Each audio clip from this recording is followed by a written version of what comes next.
తోడైయుండు దేవునికి మహిమ కలుగునుగాక. ప్రియ స్నేహితులందరికీ దివ్య వాక్యోదయం. ఈనాటి పాఠ్యభాగము యోహాను సువార్త 8:29.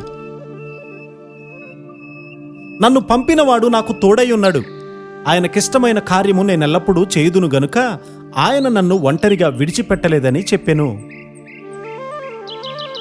నీవు శక్తిమంతుడవు కావాలంటే ఆయన చిత్తాన్ని చేయాలి.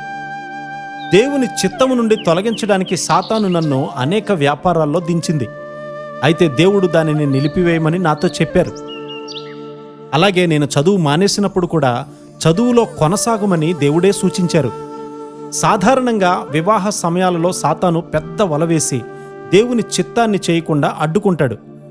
వెలుపల ఆర్థికాభివృద్ధి పొందేవారు దేవుని చిత్తాన్ని చేయని వారికన్నా కూడా మెరుగుగా ఉంటారు.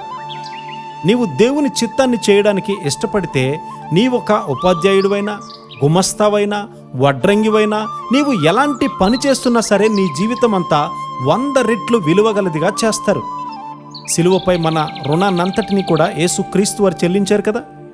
తండ్రికి విధేయుడగుచు, తండ్రికి విధేయుడుగా ఉంటూ ఆయనకిష్టమైనట్లే ఎల్లప్పుడూ కూడా ఆయన చేశారు.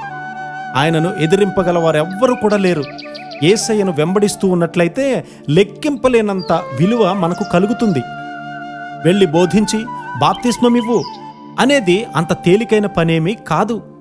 స్త్రీల కొరకైనటువంటి వాంఛ, ధన వ్యామోహము అనే వలలో చిక్కుకున్నట్లు నిన్ను సాతాను పడద్రోస్తుంది. యేసుక్రీస్తు వారి యొద్దకు వచ్చి పరలోకమందును భూమి మీదను నాకు సర్వాధికారము ఇయ్యబడి ఉన్నది అని మత్తయి సువార్త 28:18 ఆయన అంటూ ఉన్నారు కదా. పరలోకంలోనూ భూమి మీద కూడా అని ఆయన పలుకుతూ ఉన్నారు కదా. నిద్రించే వారికి శోధనలు వస్తాయని వారిని హెచ్చరించడానికి పరలోకమంతా కూడా ఇష్టపడుతుంది. యేసుక్రీస్తు వారి యొద్దకు నీవు వచ్చినప్పుడు ఆయనతోనూ ఆయన పరలోక వాసులతోనూ నిబంధనలోనికి నీవు వస్తావు. విలువ చెల్లించనిదే దేవుని కార్యాలలో పాలుండదు. విద్యా విహీనుడివైన దేవుడు నిన్ను వాడుకుంటాడు. కానీ దేవుని చిత్తంలో ఉండడం వల్ల సాధు సుందర్ సింగ్ గారు, డేవిడ్ లివింగ్స్టోన్ గారు దేవుని కొరకు గొప్ప కార్యాలు చేయగలిగారు.